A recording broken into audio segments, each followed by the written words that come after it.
ఏంటి బాగున్నారంతా? మీకు ఫ్రీడమ్ వచ్చింది, ముందు స్వాతంత్రం మీకు వచ్చింది, మాకు కాదు. మీ తర్వాత ప్రజలకి. Okay, good. మళ్ళీ ఢిల్లీకి వెళ్తున్నా ఈరోజు. వెళ్లే మునుపు మీ అందరితో మరీ మాట్లాడకుండా పోతే ప్రజలతో మాట్లాడలేం కదా. మీతో మాట్లాడితే ప్రజలతో మాట్లాడినట్టు. ఎలక్షన్ అవుతారు, నిన్నంత బిజీగా ఉన్నా కాబట్టి ఒక 2 నిమిషాలు మీకు చెప్పి తద్వారా ప్రజలకు చెప్పేద్దామన్న ఉద్దేశంతో ఈ కార్యక్రమానికి శ్రీకారం చుట్టాను. ముందు మీడియాకి, అదే మరి రాష్ట్ర ప్రజలందరికీ ధన్యవాదాలు. శిరస్సు వంచి నమస్కారాలు తెలియజేస్తున్నా. ఎందుకంటే నా సుదీర్ఘమైన రాజకీయ యాత్రలో ఈ 5 సంవత్సరాలు చూసిన ప్రభుత్వాన్ని నేను ఎప్పుడూ చూడలేదు. ఒక రంగమని కాదు, ఒక వ్యవస్థని కాదు, ప్రజాస్వామ్య వ్యవస్థలన్నీ ఏ విధంగా ఇబ్బంది పడ్డాయో, ఏ విధంగా నిర్వీర్యం చేశారో మనం అన్ని చూశాం. అయితే మా ధ్యేయం ఒకటే, ప్రజలు గెలవాలి, రాష్ట్రం నిలబడాలి. దీనికోసం ఎన్ని త్యాగాలైనా సరే చేసి మళ్లీ భావి తరాల భవిష్యత్తు కోసం ముందుకు పోవాలని చెప్పి వెళ్ళాం. నేను చాలా ఎన్నికలు చూశాం. 10వ ఎన్నిక నిన్న. అంటే ఇన్ని ఎన్నికలు చూసినా, అంటే ఎన్నికలు చూడడమే కాకుండా ఈ ఎన్నికలన్నీ at the helm of affairs ఉండి ఎప్పటికప్పుడు సమీక్షలు గాని ఇవన్నీ నిర్వహించడం కూడా చేశాం. రాజకీయాల్లో ఒడికిదుడుకులు సాధారణంగా ఉంటాయి. ఎవరు శాశ్వతం కాదు. దేశం శాశ్వతం, ప్రజాస్వామ్యం శాశ్వతం, రాజకీయ పార్టీలు శాశ్వతం, అధికారం అశాశ్వతం. రాజకీయ పార్టీలు కూడా సక్రమంగా ఉంటే మళ్లీ ప్రజలు ఆదరిస్తారు. లేకపోతే రాజకీయ పార్టీలు కూడా చాలా పార్టీలు కనుమరుగైపోయినాయి. వ్యక్తులు కనుమరుగైపోయారు, రాజకీయ పార్టీలు కనుమరుగైపోతాయి. కానీ ఇంత హిస్టారికల్ ఎలక్షన్ నేను ఎప్పుడు చూడలా. నా జీవితంలో చాలా ఎలక్షన్స్ ఫేస్ చేసాం, కానీ వేవ్ కనపడేది, వ్యతిరేకత కనపడేది. కానీ ఈ ఎలక్షన్లో ఎక్కడో అమెరికాలో ఉండే వ్యక్తి ఒక 5 లక్షలు 10 లక్షలు ఖర్చు పెట్టుకొని నేను రావాలి, ఓటేయాలి, రాష్ట్రం నిలబడాలి, ప్రజలు గెలవాలి అనే ఆవేదనతో వచ్చారు. ఎక్కడో పక్క రాష్ట్రాల్లో ఎక్కడో కడుపు నిండడం కోసం కూలి పనులకైనటువంటి వ్యక్తులు, పాచి పనులు చేసుకునే వ్యక్తులు సొంత డబ్బులు పెట్టుకొని నేరుగా ఇక్కడ రైల్వే స్టేషన్లో చూస్తే, బస్టాండ్లో చూస్తే భోజనం కూడా ప్యాక్ చేసుకొని తీసుకొచ్చి ఇక్కడ భోంచేసి ఓటేసే పరిస్థితికి వచ్చారు. ఈ కమిట్మెంట్ ని ఏ విధంగా వర్ణించాలో నాకైతే అర్థం కాదు. ఏ విధంగా వాళ్ళని అభినందించాలో కూడా అర్థం కాని పరిస్థితి. అనేక ఎన్నికల్లో అనేక అనుభూతులు చూశాం. కానీ మేము అన్ని ఎన్నికల కంటే ఇది ఒక తెలుగుదేశం పార్టీ చరిత్రలో, ఆంధ్రప్రదేశ్ రాష్ట్ర ప్రజల చరిత్రలో సువర్ణాక్షరాలతో లిఖించదగ్గ ఎన్నిక. ఇది ఒక హిస్టారికల్ ఎన్నిక. ఆగస్టు క్రైసిస్ తర్వాత, ఎన్టీ రామారావు గారు పార్టీ పెట్టిన తర్వాత 83లో మేము గెలిచాం. అప్పుడు 200 సీట్లు వచ్చాయి. కొత్తగా పార్టీ పెడతానే ఎన్నికలకు వెళ్లి 9 నెలలు అధికారంలోకి వస్తే 200 సీట్లు వచ్చాయి. 94లో మీరు ఒక్కసారి చూస్తే ప్రజా వ్యతిరేకం వల్ల 3 ముఖ్యమంత్రులు మారడం వల్ల ఆ రోజు మీరు ఎన్నికలు చూస్తే దగ్గర అపోజిషన్ పార్టీకి రిక్వైర్డ్ నెంబర్, అంటే అపోజిషన్ లీడర్గా వచ్చే స్టేటస్ రాకుండా వచ్చాయి. అవన్నిటిని మరిపించే విధంగా ఈసారి ఊహించని విధంగా వచ్చింది. అంటే దానికి కారణాలు నేను ఎక్కువ చెప్పక్కర్లేదు. అనుభవించిన ప్రజలకే అర్థమవుతుంది. ఎప్పుడైనా సరే ప్రజాస్వామ్యంలో ప్రాథమిక హక్కు మాట్లాడే స్వేచ్ఛ. ఆ స్వేచ్ఛనే కోల్పోవాల్సి వచ్చింది. అదే కాదు, బ్రతికే స్వేచ్ఛ, ఆస్తులు పెట్టుకునే స్వేచ్ఛ, ఇవన్నీ కోల్పోయే పరిస్థితి వచ్చింది. అందుకే మీరు చూస్తే మొన్న ఎలక్షన్లో సరే ఏ విధంగా మేమందరం కలిశాం అవన్నీ మాకంటే ముందు మీకే తెలుసు. కలిసినప్పుడు ఎవ్రీ ఈవెంట్ ఇవి వేదిక నుంచే ప్రారంభించాం. అక్కడి నుంచి ముందుకెళ్ళాం. ఆ రోజు చెప్పాం, ఈ రోజు ఒకటి చెప్తున్నాం. మా ఆలోచన ప్రజలు గెలవాలి, రాష్ట్రం నిలబడాలి. అంతవరకు సాధించగలిగాం. 55.38% ఓట్లు పడ్డాయి. దీంట్లో తెలుగుదేశానికి 45.60% పడ్డాయి. వైసీపీకి 39.37% పడ్డాయి. ఇది ఊహించినటువంటి ఒక్కొక్కసారి 95,000 మెజారిటీ. ఒకప్పుడు నేను చార్మినార్ ఎగ్జాంపుల్ చెప్పేవాడిని. చార్మినార్ అంటే అక్కడ ఎంఐఎం కంచుకోట, అక్కడ ఎప్పుడు ఎక్కువ ఓట్లు వచ్చేటివి.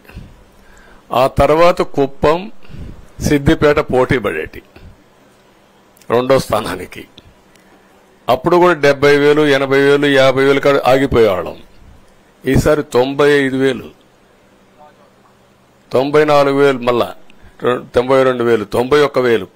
మంగళగిరి లాంటి కాన్స్టిట్యున్సీలు 91,000 మెజారిటీ. ఏ విధంగా అభివర్ణించాలో నాకైతే అర్థం కాదనమాట. అంతా ఇదెళ్లిపోయినాయి.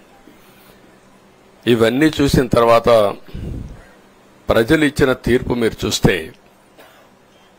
అహంకారం, నియంతృత్వం, విచ్చలవిడితనం, ఏదంటే అది చేస్తాననుకుంటే ప్రజలు క్షమించే పరిస్థితులు లేరు. అదే ఈరోజు నిరూపించే పరిస్థితికి వచ్చారు. ఒక మాటలో చెప్పాలంటే ఈసారి వీళ్ళు చేసింది గుణపాఠం పాలకులకు కాదు, అవినీతి అహంకారంతో ముందుకు పోయే ఎలాంటి ధ్వంసకారులకైనా ఇదే జరుగుతుందని నిరూపించారు ప్రజలు. దానికి మనస్ఫూర్తిగా అభినందిస్తున్నా.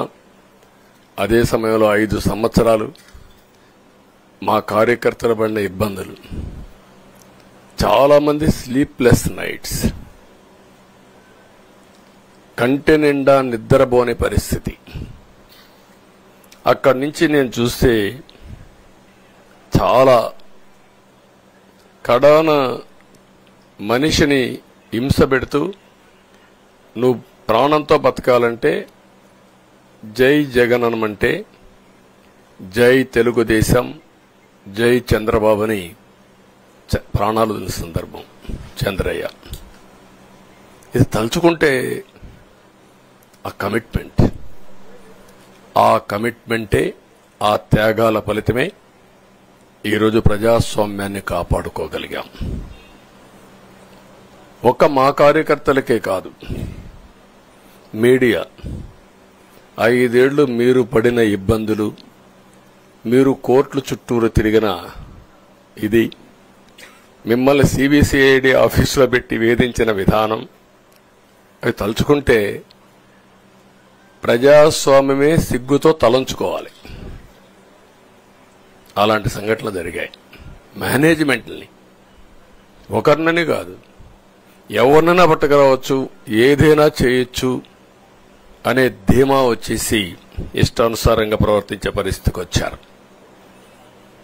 అదే సమయంలో ప్రజల మీద, మా పార్టీ మీద సరే, ఈవెన్ జనసేన, పవన్ కళ్యాణ్, ఆయనకు కూడా స్వేచ్ఛ లేదు. ఎక్కడైనా సరే విశాఖపట్నానికి వెళితే ఉన్న పళంగా విశాఖపట్నం నుంచి వెకేట్ చేయాలని తిరిగి, అంటే నగర బహిష్కరణ. ఒక నాయకుడిని నగర బహిష్కరణ చేస్తే కారణం చెప్పకుండా ఇంకా వేరే వాళ్ళ కథ ఏముంటుందో మనం ఆలోచించుకోవాల్సిన అవసరం ఉంది. కేసులు పెడితే ఎందుకు పెట్టావు కేసు అని అడిగితే దానికి సమాధానం చెప్పకుండా ముందు నిన్ను అరెస్ట్ చేస్తున్నాం, తర్వాత కేసు డీటెయిల్స్ ఇస్తా ఉంటారు. ఇలాంటి చాలా జరిగాయి. ఇవన్నిటికీ పరిష్కారం కోసం ఈరోజు మనం చూసిన తర్వాత ఇది మాకేదో అధికారం అని మేము అనుకోవడం లేదు, ఒక బాధ్యత. మేము పాలకులమే కాదు సేవకులం అని చెప్పే నినాదానికి శ్రీకారం చుట్టారు. ఇవన్నీ గుర్తుపెట్టుకొని పనిచేస్తాం. నేను చాలా స్పష్టంగా సూపర్ 6 ఇచ్చాం. అదే మాదిరిగా ప్రజాగళం ఎన్నికల మేనిఫెస్టో ఇచ్చాం. ఇవన్నీ కూడా ప్రజల్లోకి బాగా వెళ్ళాయి. ఒక హోప్ క్రియేట్ అయింది. ఇవన్నిటి ఫలితాలే నిన్నొచ్చాయి. అదే మాదిరిగా మేము ఇక్కడ మీరు చూస్తే ఒక పక్క తెలుగుదేశం పార్టీ మొట్టమొదటిసారిగా పవన్ కళ్యాణ్ గారు ప్రభుత్వ వ్యతిరేక ఓటు చేరడానికి వీలు లేదు, ఈ రాష్ట్రంలో మళ్ళా ప్రజాస్వామ్యాన్ని గాని ఈ రాష్ట్రాన్ని కాపాడుకోవాల్సిన బాధ్యత ఉందని చెప్పి ముందుకొచ్చి ఈ యొక్క కూటమికి బీజం వేశారు. వారిని మనస్ఫూర్తిగా అభినందిస్తున్నాం. ఆ తర్వాత బీజేపీ కూడా ఈ కూటమిలో భాగస్వాములయ్యి ముగ్గురం కూడా మీరు ఒక్కసారి ఆలోచిస్తే ఒకరు ఎక్కువ ఒకరు తక్కువ కాకుండా ముగ్గురం కలిసి పనిచేశాం. బేషిజాలు ఎక్కడా లేకుండా మేము ఏదైతే చెప్పామో ప్రజలు గెలవాలి, రాష్ట్రం నిలబడాలి, దీనికోసం పై స్థాయి నుంచి ఢిల్లీ నుంచి వచ్చినటువంటి బీజేపీ నాయకులు గాని ప్రధానమంత్రి అమిత్ షా గారు గాని ఇక్కడుండే పవన్ కళ్యాణ్ గాని తెలుగుదేశం పార్టీ కేంద్ర నాయకత్వం నుంచి కింది వరకు అందరం కూడా ఒక ట్రూ స్పిరిట్ తో పనిచేశాం. 175 అసెంబ్లీలు, 25 అసెంబ్లీలు అన్ని పార్టీలకు సంబంధించిన సీట్లుగా ఎన్డీఏలో భాగస్వాములుగా ఒక బాధ్యతతో ముందుకు పోయాం. అందుకే ఈ అనూహ్యమైనటువంటి విజయాన్ని సాధించగలిగాం. ఇక్కడి నుంచి బాధ్యత ఉంటుంది. ఆ బాధ్యతని ఏ విధంగా చేయాలనో అవన్నిటి కూడా ప్రణాళికలు తయారు చేసుకుంటాం. అంటే ఈ 5 సంవత్సరాలు జరిగిన విధ్వంసం మీరు ఒకసారి చూసిన తర్వాత ఇది ఒక 30 సంవత్సరాలకు ఎంత డ్యామేజ్ చేయాలనో అంత డ్యామేజ్ జరిగింది. వ్యవస్థలు విధ్వంసమయ్యాయి. మొత్తం ఎకానమీ కుప్పగూలిపోయింది. అప్పులైతే ఎంత చేశారో ఇంకా లోతు పోతే తప్ప మనకు తెలియదు. ఎక్కడెక్కడ చేశారో ఏమేం చేశారో తెలియదు.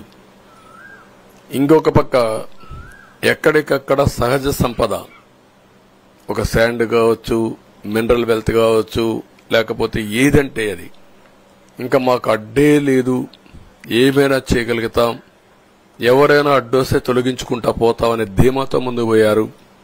కొంతమంది భయపడి రాలేకపోయారు, ఎదిరించలేకపోయారు. నా కళ్ల ముందర ఒక రైతు చూస్తే ఆ పొలం పక్క నుండి ఇసుక తీసేస్తే అక్కడ భూగర్భ జలాలు ఉండవు, వ్యవసాయానికి నీళ్లు కూడా కొరత వస్తుంది, పక్క నుండే పొలాల్లో కూడా నీళ్లు ఉండవు. కానీ మాట్లాడే సాహసం చేయలేకపోయాడు. ఆయన కళ్ల ముందర ఆయన పొలంలో మట్టి తీసుకుపోతా ఉంటే ఎదిరించలేని నిస్సహాయ స్థితికి వచ్చాడు. మా వాళ్లు పోతే హౌస్ అరెస్టులు చేశారు.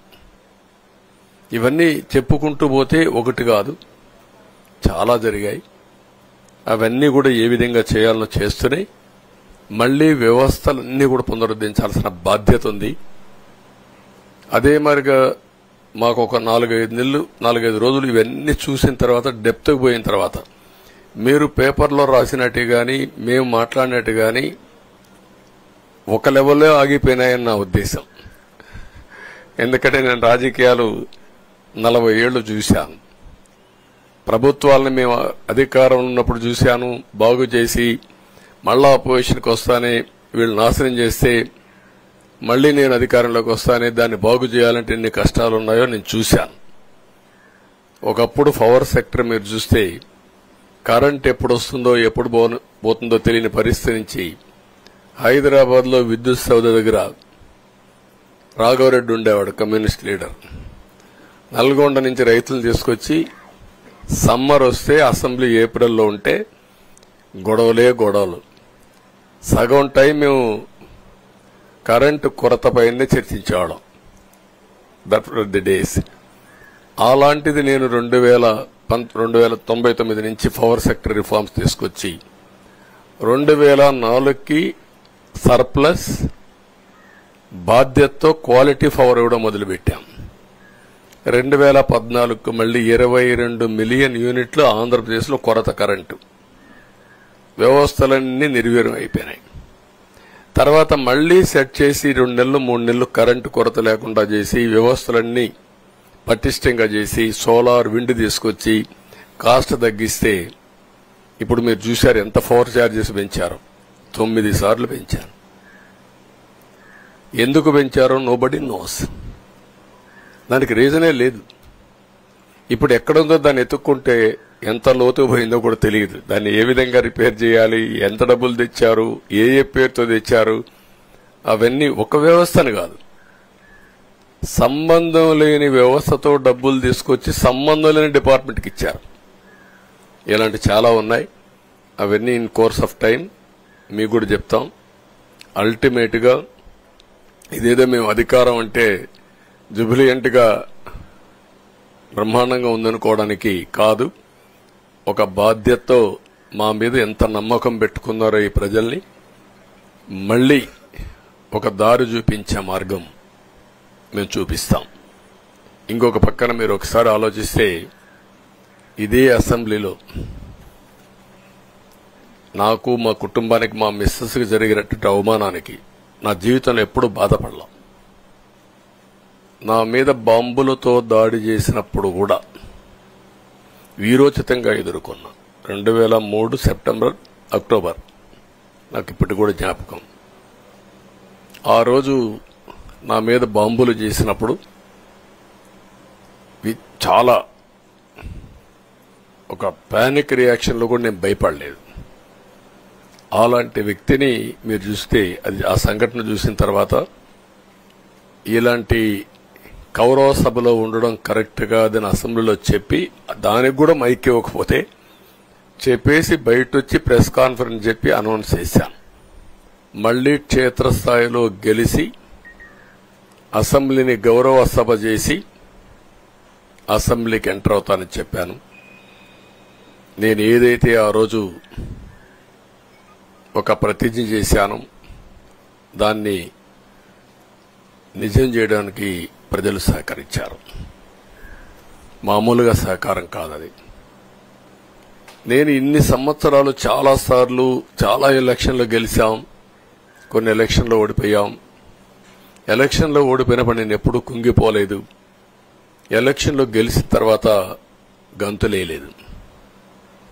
నిబ్బరంగా ఓడిపోయినప్పుడు ఒక బాధ్యత ప్రతిపక్షంలో ఉండి పనిచేయాలి, గెలిపించినప్పుడు ఒక బాధ్యత ప్రజలకు మెరుగైన సేవలు అందించి వాళ్ళని ముందుకు తీసుకుపోవాలని ప్రయత్నం చేశాం. ఎప్పుడూ ప్రజాప్రచారనే ఉన్నాం. అలాంటిది జరిగిన తర్వాత ఈరోజు మళ్లీ ఇదే అసెంబ్లీకి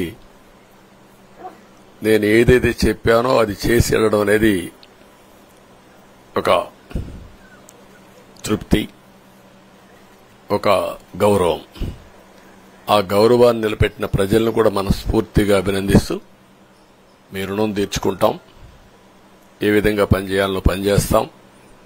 మీ ఎక్స్పెక్టేషన్స్ ప్రకారం పనిచేసి అయితే ఎప్పటికప్పుడు మీరందరూ కూడా మేము ఓటేసాం, మా పని అయిపోయింది, ఇంకా మీరు చూసుకోండి కాకుండా ఎప్పటికప్పుడు మమ్మల్ని నడిపించే బాధ్యత, మాకు సహకరించే బాధ్యత, మళ్లీ రాష్ట్రంలో ఉండే ప్రజలందరం బాగుపడాలంటే ఏం చేయాలో మేము చేసినప్పుడు ఎప్పటికప్పుడు ఫీడ్బ్యాక్ ఇచ్చి నడిపించే బాధ్యత తీసుకోవాల్సిందిగా వారిని కోరుతున్నా. పవన్ కళ్యాణ్ గారిని మనస్ఫూర్తిగా అభినందిస్తున్నా. అదే మరి బీజేపీ అగ్రనాయకత్వాన్ని నరేంద్ర మోడీ గారిని, అమిత్ షా గారిని, ఇక్కడికి వచ్చిన అబ్జర్వర్స్ ని, ఇక్కడుండే పార్టీ అధ్యక్షురాలైనటువంటి పురంధేశ్వరి గారిని మనస్ఫూర్తిగా అభినందిస్తున్నా. వీళ్ళందరూ కూడా ఏదైతే ఒక స్ఫూర్తిని తీసుకున్నామో ఆ స్ఫూర్తితో టోటల్ గా ప్రతి ఒక్క కార్యకర్త సిన్సియర్ గా పనిచేయడానికి ఏ అభ్యర్థి ఉన్నా తమ అభ్యర్థిగా పాటించి బ్రహ్మాండంగా పనిచేశారు.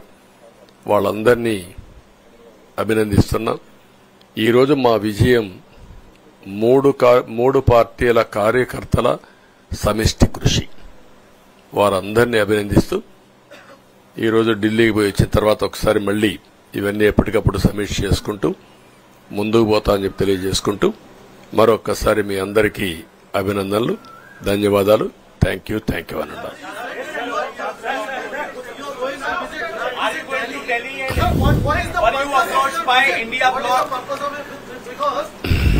No, don't bother. No, hear me, I say. You are very loud. You want news, always. I am also experienced. I have seen so many political changes in this country. We are in NDA. I am going for NDA meeting. In course of time, anything will report to you. Thank you. పాలకుడు అనేవారు ఏ విధంగా ఉండకూడదో, ఎలాంటి వ్యక్తులు రాజకీయాలకు అర్హత లేదో Jagan history ఒక case study మీరందరూ గుర్తుపెట్టుకోవాలి. ఈ రాష్ట్రంలో మనం చూస్తే చాలా మంది పాలకులంటే ఎట్టుండాలో పనిచేశారు, పాలకుడంటే ఎట్ట ఉండకూడదో పనిచేసి దాన్ని ప్రపంచానికి ఒక కేస్ స్టడీ ఇచ్చే పరిస్థితికి వచ్చాడు. చాలా మంది ఓడిపోయారు, కానీ ఓడిపోవడం వద్దు, ఇక నువ్వే వద్దని ఓటేయడం డిఫరెంట్. అదే జరిగింది ఈరోజు. దీన్ని ఇన్ కోర్స్ ఆఫ్ టైం చాలా విషయాలు మీకు చెప్పాలి, అవన్నీ వస్తాయి, మాట్లాడుకుందాం. నేను దాని గురించి కాదు, వ్యక్తుల గురించి కాదు, వ్యవస్థ గురించి.